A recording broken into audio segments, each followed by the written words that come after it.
Hi, and welcome here to Unit 14. I'm going to begin with a bow.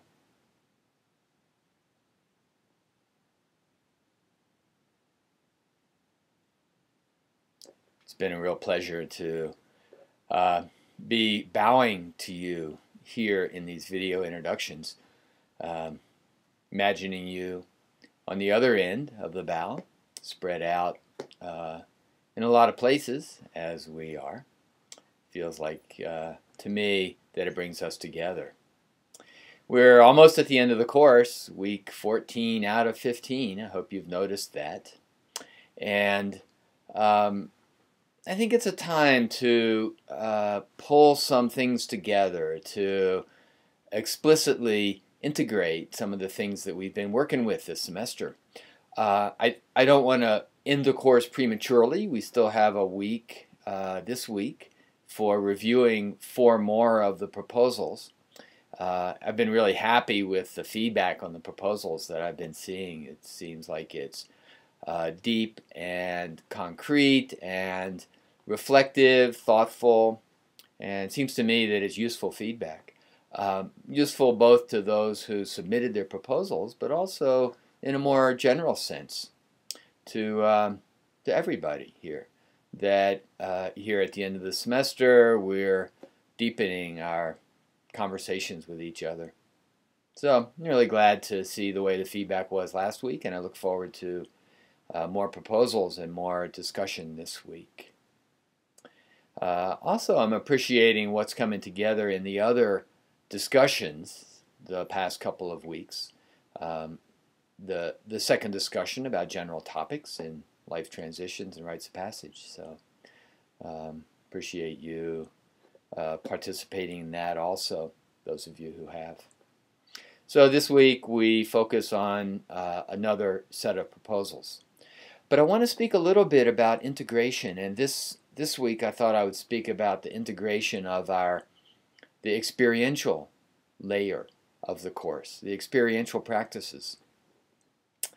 I'm seeing 2 ways that the course has engaged experiential practice. Of course, there are those practices that we made explicit each week or most weeks.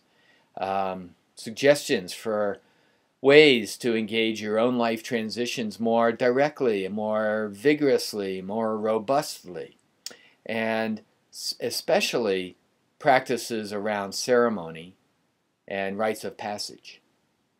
Seems to me that this has been one of the predominant themes through the course, and I appreciate that. This has been one of my goals for the course, to take a deeper look at self-generated ceremony and at self-generated, self-designed rites of passage. And I'm just going to say I'm so happy with the way this has gone this semester. I know that you all came to this course with a strong relationship to ceremony and a strong relationship to rites of passage. And so I feel that what's happened here hasn't been brand new, but it's been a deepening and an integration.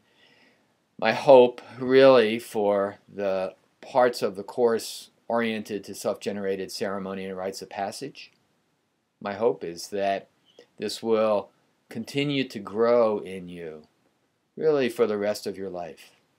It's a lifelong project, learning ceremony, learning rites of passage, engaging in more creative, deeper, and more fulfilling ways. So I'm really happy with this thread of the course about ceremony and rites of passage. And I think there's a second way that I see the course integrating around practices. And that is that we've developed a framework, a scaffold, so to speak, for pulling together your own practices, practices that you came into the course with, practices that are your own. They're not unique to transitions and rites of passage, but what I'm seeing is that the framework we've been using around initiation and transitions and rites of passage has the potential for being a framework to bring more organization to the practices you already have. So I know you have a rich toolkit, medicine bag, so to speak, of practices.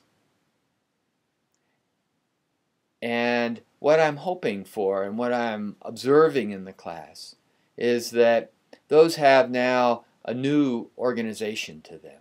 So that when you look into that toolkit and see what you've got, that some will stand out and they'll say, oh yeah, this relates more to separation. This relates more to threshold. This relates more to return. What are the practices you have that support you in the courage and the compassion to engage the grieving and the risk-taking of separation? What are the practices that you have that get you through that dark night of the threshold, that allow you to grow into and be initiated by the emptiness and the mystery of the threshold? What are the practices that support you in returning, in allowing you to more fully engage the celebration and the joy of return, and also to develop the resilience and the perseverance to continue to bring your gifts and your wisdom to your people and to your place? So, what are the practices? Meditation, yoga, nature-based practices, gardening, food, dance, exercise, community practices, serving others, such a range of practices. And how do they support you in engaging and maturing through life transitions? So I'm seeing that this is another level of integration of practices using the understanding that we've been developing this semester.